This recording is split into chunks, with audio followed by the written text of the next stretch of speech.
things fall apart. The centre cannot hold. Mere anarchy is loosed upon the world. The blood-dimmed tide is loosed, and everywhere the ceremony of innocence is drowned.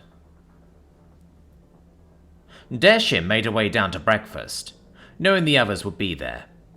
Kerlock had told them there was going to be an important guest, and they were excited. Why couldn't it just be Shell already? Last night had been difficult.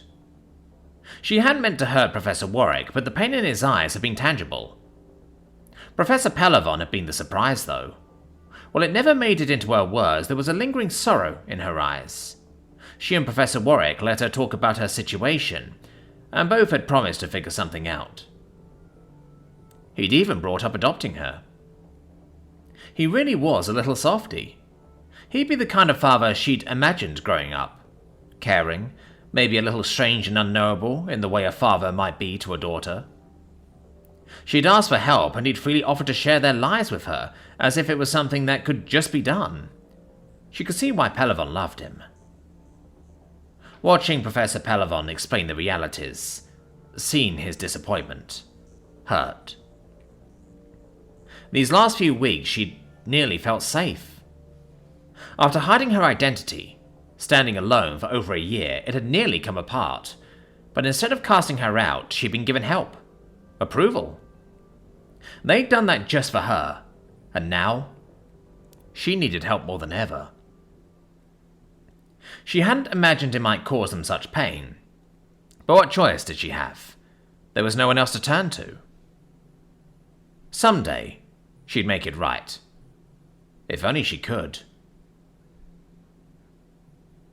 The best lack all conviction, while the worst are full of passionate intensity. Surely some revelation is at hand. Surely the second coming is at hand. Cardera Zariva rose from her space on the bare concrete floor and padded over to put on a robe. While she ached for the comforts of her bed, the cold discomfort of the concrete slab, the memory of her humiliation, all worked together to distill her thoughts and renew her clarity of mind. It had been a long time since she'd slept there for 3 nights in a row, but it was a 3-night problem. She needed that clarity now. When something unpleasant needs to be done, use someone else, and if you are the someone else, work twice as hard to make certain it never, ever comes back to you. Any deed that could be traced should be, ultimately, erased, expunged before it even became a private record. While memory was a fickle thing, and she'd taken to honing it to a razor's edge, rather than depending upon files.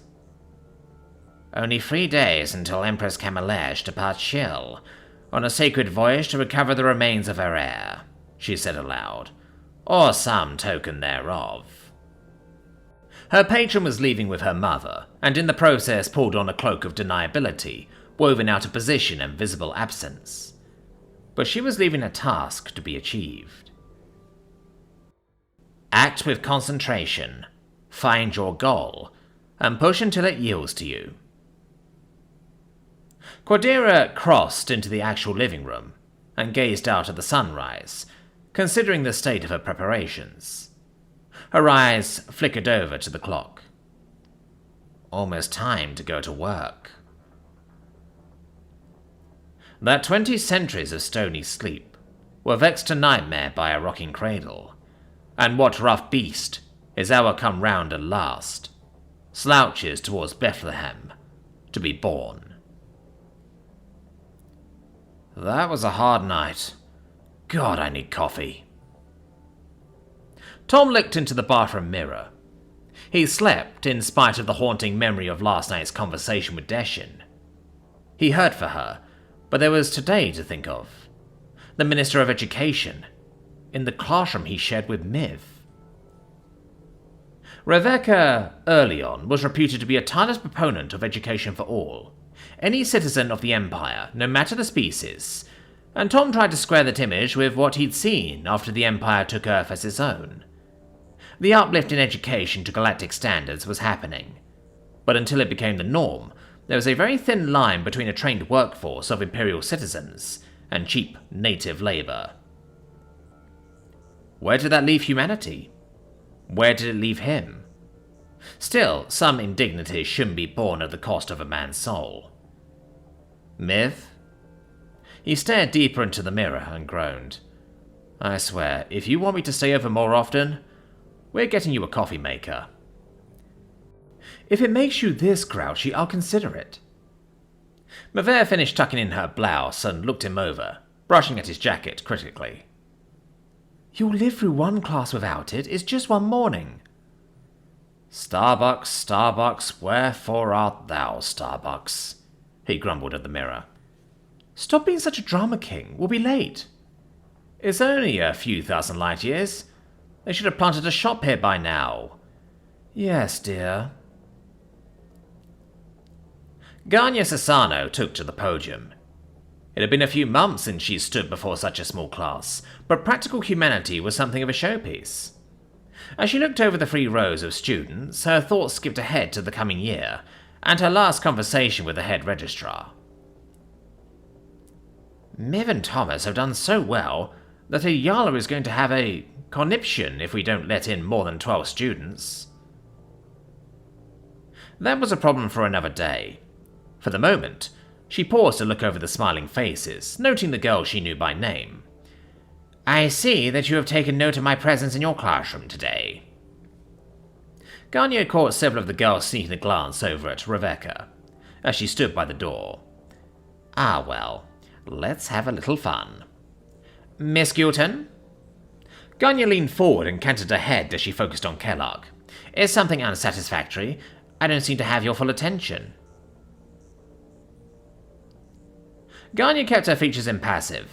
She'd long since mastered the trick of looking down her nose at someone seated above her, and she looked balefully over Kellogg. The girl gave her a sickly look, like something was crawling up her leg. I'm entitled to some fun with her, after all. I asked you a question, Miss Gulton. It's just the company you have, head administrator. Ah, so you're feeling distracted by our guest. Just a bit, ma'am. The minister. Kellogg glanced over meaningfully.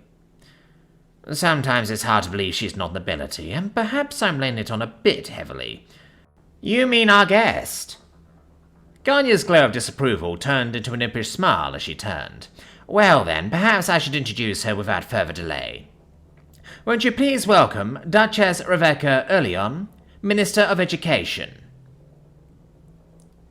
Ganya stepped to the side as Rebecca moved up to the podium. This close to the conference, it really was a coup for the school, and she snuck a sidelong glance over to Mivere. It boded well for her future. Thank you, Head Administrator. Ladies, I want to thank you for letting me visit your class. It does my heart good to see you, as I get ready for the annual educational convocation this coming shell. Rebecca smiled, looking over the students, her voice still ringing with clarity, undiminished by the advancing years. Although my duties take me all over the Empire, I always look forward to personal visits, such as today, and while they're generally an event for the faculty, I hope you may decide to attend the reception, where we can meet to become better acquainted, both as future fellow alumni and as friends. Since this is just a purely informal visit to get out of the back rooms of government, I've come without prepared remarks, so I'd be delighted to answer any questions you may have. Ganya stepped forward. Please understand that the minister's time is valuable. I want you all to be on your best behavior, and there are matters, both personal and of imperial policy, which the minister may not be at liberty to discuss. Particularly given there's a reporter hidden in the classroom. Ganya looked over the students and deliberately avoided lingering on Kellogg. Minister Earleon, the classroom is at your disposal. Ganya watched as hands rose about the class, and Rebecca pointed over to Scifi. Thank you, ma'am. Scifi brushed back one of her long silver bangs before standing respectfully. Do you think the government listens to the students? Well, some of my peers might prefer to leave that to the interior. She waited a moment and gave a congenial smile as the girls laughed. However, I enjoy travelling about Shill and the major colonies, and I encourage my deputy ministers to do the same in their districts. Providing a good education to all citizens is fundamental to the future of the Imperium. She returned Sephi's nod and pointed to Desala, as Sephi returned to her seat. You, miss? Thank you, Minister. Desala stood up and bobbed her head respectfully. We've been learning about humanity. What are your thoughts on the younger races adapting to our level of technical sophistication and culture? Ganya felt her gaze slide over at Tom. She saw an eyebrow twitch, but nothing more. Settling back into her chair, she opted to let Rebecca handle the matter. While the question had a hook in it, she had consummate expertise in dealing with awkward questions, and from far more difficult quarters. I believe such programs on member worlds are crucial to our future. Here at home, classes such as this pave the way towards a meaningful inclusion of new races into the Imperium. Every race has something unique to offer, and we are stronger together. Ganya relaxed a bit. It was a reasonable answer that didn't take the bait. Minister, if I may. Ganya turned sharply. Warwick had his hand up. Rebecca looked over and raised her eyebrows. Of course, Professor. Just speaking to that point, please. Warwick stood up as Ganya watched warily. Minister, I realize you're reading a convocation on Earth within the Empire, but can you tell me how many of your deputy ministers, working throughout the Imperium with its other races, aren't Shulvanti? Ganya was on her feet before she realized it.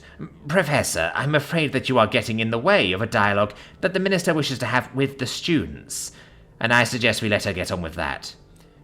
I asked a simple question, one that's pertinent to the discussion.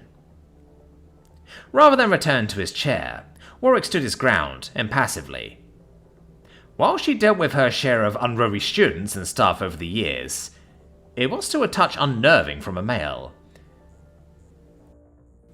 Please sit down, Professor. I understand that you are still newly arrived on Shill, but one should not speak to a minister in that manner. Head Administrator, I've learned about the minister's outstanding record with bringing up the standards of education in even the poorest parts of the Empire. Warwick persisted, unabashed. I'm just hoping for an answer. I believe that's in the nature of a personal question, Professor, and it would not be entertained here. Ganya looked over at Rebecca, who was also looking at Warwick uncertainly. Head Administrator, isn't expanding the rapport of other species in the Imperium the very point of this class and others just like it? Professor Warwick, you are unfamiliar with the workings of the Imperial Ministry. Ganya drew herself up and peered down her nose at Warwick. This was just the sort of disaster that Warwick was supposed to help avert, and instead he was creating it. I strongly suggest that if you have something to say, your next word should be an apology. Head Administrator, I have the utmost respect for the Minister's record, but I have asked a civil question, and I see no reason to apologize. Rebecca looked over to Ganya as the door shut behind them. Thank the goddess that's over. I'm not entirely certain that it is. Ganya made her way over to the cabinet and offered a glass to Rebecca. She shrugged a negative, and Ganya poured some ubeki juice for herself before turning back. Jama and I have been keeping a close eye on Thomas Warwick ever since Mavere brought him back from Earth. Don't forget, I've been grooming her for years to be my replacement, and while she's rather attached to him, her choice was far from capricious. Ganya waited as Rebecca settled into a chair, before moving to take the one at her right. He's a rather gifted teacher, and I think it's fair to say you shouldn't underestimate his intensity on this subject. Ganya. Rebecca leaned back into the chair and canted her head. I came here to meet the students, to touch base with them, a moment of calm at the Academy before the convocation this shell. The Academy is calm. The times and the issue are not. Ganya waved at the window, looking out over the campus. I wish I could tell you otherwise, but I rather imagine this is just the beginning. We struck out for the causes we believed in when we were young, Ganya. Rebecca's eyes widened as she shook her head. We were never so... Determined? No, I suppose we weren't. Ganya nodded and looked out the window. It's also quite possible we weren't nearly so interesting. You were very firm with Professor Warwick, she said, canting her head. To hear you now, it sounds like you approve. Strong opinions can move the Empire. They wake us up. Ganya nodded. You've been a strong proponent of education for all species. You've moved the Uplift program forward in ways no one would have imagined. But what about practicing it yourself? It does look that way. Rebecca turned listlessly and wandered over to the window, and they looked over the campus together. I worked with people I knew, women I was comfortable with. I thought that the opinions I expressed, the programs I created, would be enough. For us, but for others who aren't Shilvanti? Ganya shrugged. Why not get out of the classroom while you're here? Talk to the students who've been in Warwick's class or his seminar. Talk to Jama or the other faculty who worked with him. It may prove to be good for you. You might even be able to speak to Professor Warwick's question. That's just a face Ganya puts on for the students. I don't think she's happy with you right now, but it wasn't a disaster, Mavere said, as she led the way into the tailor's shop. It just wasn't the time or the place for calling the minister like that. I didn't corner her. It was a perfectly reasonable question, and given her work with non-Shilvanti, it was pertinent to me. I was standing right there. Am I just a token? I know that, and you're not a token, but you did embarrass her. And Ganya. And you? The shop seemed empty for the moment, and Tom sighed, turning to face Mavere. Regardless of embarrassment, it was still a reasonable question, and I didn't get an answer. While everyone was busy worrying about how embarrassed she was, did you notice that? I noticed. Mavere was doing her best not to meet Tom's eyes, but Ganya had a point. It still wasn't the right forum for that conversation. When will it be, then? I don't mean for me, I mean for all humans. Tom crossed his arms and stood firm. Every time some lunatic bombs a local 7-Eleven and calls it a blow for freedom, they look like idiots, but it sets humanity back. We're supposed to behave like civilized beings, but I ask a question about the future for my people, and it's not the time? What about all the other races? Is it not their time yet, either? Mavere looked away, studying the clothing on display. She looked as awkward as Tom felt, but after a moment she reached for his hand, and he took it. I'm not your enemy in this, Tom. I know, Miv. I know. He squeezed her hand. It was enough, for now. So where's this tailor, anyway? The sign said, Weavers Fine Clothiers. I am right here, came a voice just beside him. The golden figure he'd taken for a store mannequin came to life, turning to face them. I'm sorry to startle you. I did not wish to intrude on your conversation until you are ready to be served. Tom managed not to jump, but his heart skipped several beats as he backed into Mavere. For her part, she at least had the grace to look startled. Fuck me, I just lost a year of my life. And this, it's...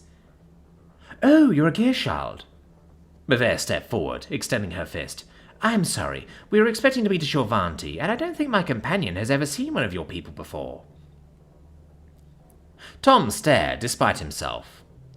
While he'd heard of the Gearchild, he'd seen few other species since leaving the spaceport, and almost none but Shilvanti at the Academy. There were occasional Rakiri out at human food, but this? His eyes moved over the woman. It was a woman. Gold patterns that might be circuitry wove delicately up her neck to merge into her skin, which was a vibrant orange. One eye was covered in a finely wrought sensor that curved down the left side of her face, while her hands... Tom made himself stop staring. Burdin sent me? I'm Tom. This is Mavere. Ah! The figure froze again. But for her eye moving from Tom to Mivert, he'd have sworn she wasn't alive. The stillness was uncanny, and he waited. The geared shell remained frozen, and Tom looked back to Mivert uncertainly. Hello? Her head suddenly swiveled to look back at Tom. My apologies. You had an elevated heart rate, and I wanted to give you some time. Welcome to my shop. I am weaver of sublime and intricate patterns. How may I be of service? Dad? Lunch cleanup is all done, and the others are starting prep for dinner. Vadim moved into his father's office and closed the door behind him. Do you have a few minutes to talk? Always. Sit down. Sit. Vadim set down his omnipad and waved to a chair, while he tucked his pink cravat back into his lemon-yellow waistcoat and looked at his son expectantly. What do you want to talk about? Well, the girls were eating in the staff room over lunch. Vadim squirmed uncomfortably. One of them seemed... that is, the one with the shortest hair? Oh, really? A smile illuminated Badin's face, like the sun coming out on a stormy day. It's just possible I noticed her, and... Dad, it's not like that. Badin's smile grew wider as he canted his head. She's really pretty, and...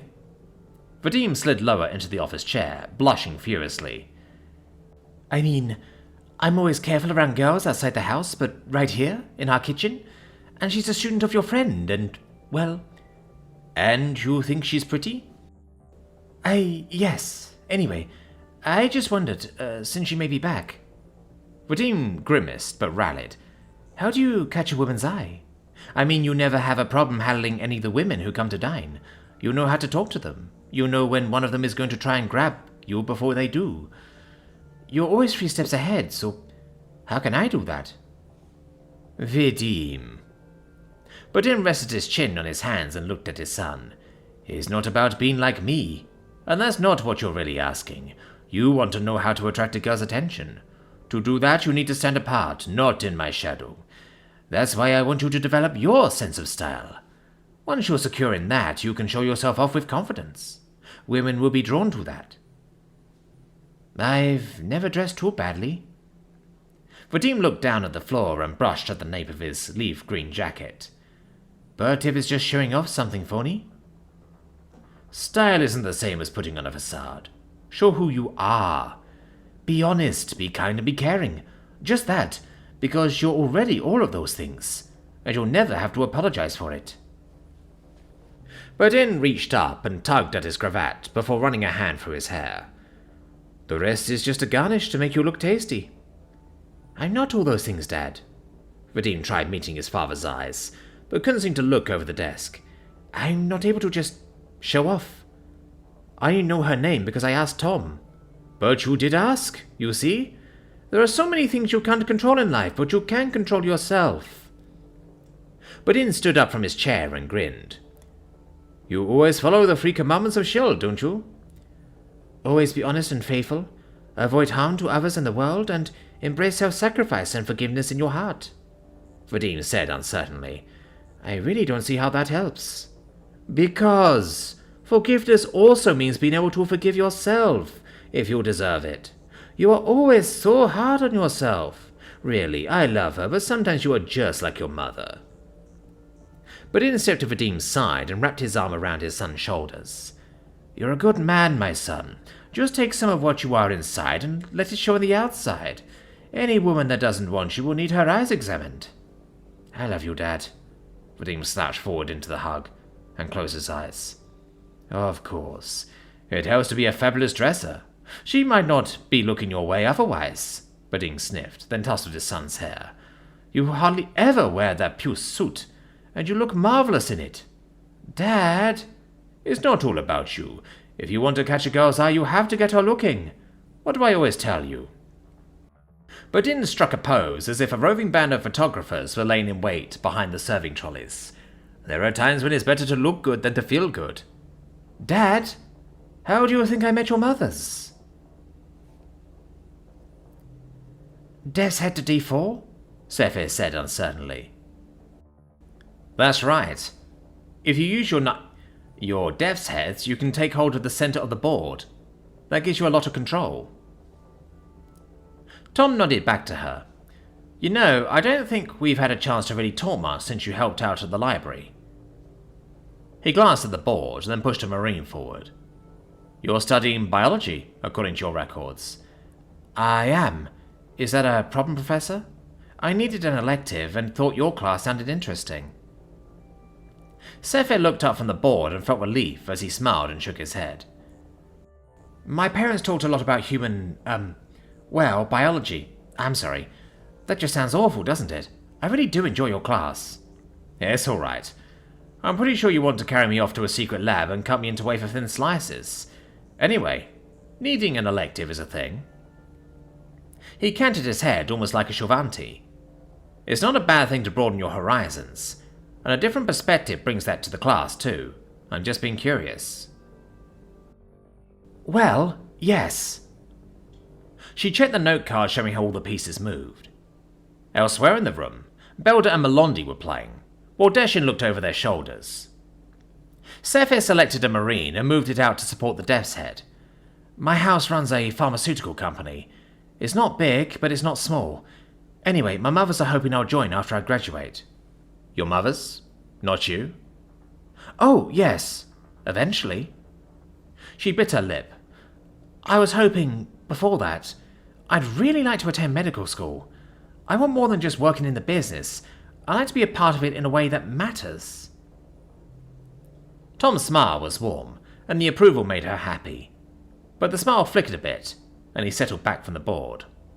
So, this morning, do you think I went too far?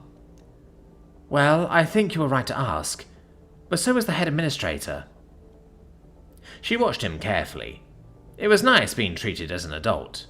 Asked what she thought, as something more than just a test. It's kind of gotten out on campus and a lot of the girls are talking about it. Do you really think it couldn't have waited? Oh, that's just great. And maybe. I know that the minister has a good record with other species, but there's a point where she needs to practice what she's preaching, if she expects to be believed. He reached for a piece, but took his fingers off. I just want to know if humans will be teaching here in 100 years, or if we'll be lucky to get work as janitors. I don't want our future to just be disposable soldiers and second-class citizens. It sort of sounds like my family, she said, as she watched him move his own dev's head. It's difficult when your whole future is just someone else's decision. Tom looked over at his front door after the chime sounded. It couldn't possibly be delivery of his suits. Weaver had promised 2 of them for delivery by next morning. It seemed incredible, but this was just too soon, and he hoped against all reason that it might be mid-air. Their afternoon had been strained. Setting down his book, he crossed the room and opened the door. Against the dim light of the corridor, a Helcom woman stood, framed in the light of his living room, while just behind her. He looked up at the shaggy pelt of chestnut brown and white. I have a Rakiri at my door. First a Gearchild, now a Helcom and a Rakiri. Damn. You really aren't in Kansas anymore. Hello. Can I help you? Professor Warwick? Hello, I am Pranara. We're from the Campaign for Interspecies Rights. The Rakiri might have smiled as she offered a fist the size of a mallet. It was difficult to tell. Certainly teeth were involved. This is Tyriel from our district office. We'd like to talk to you.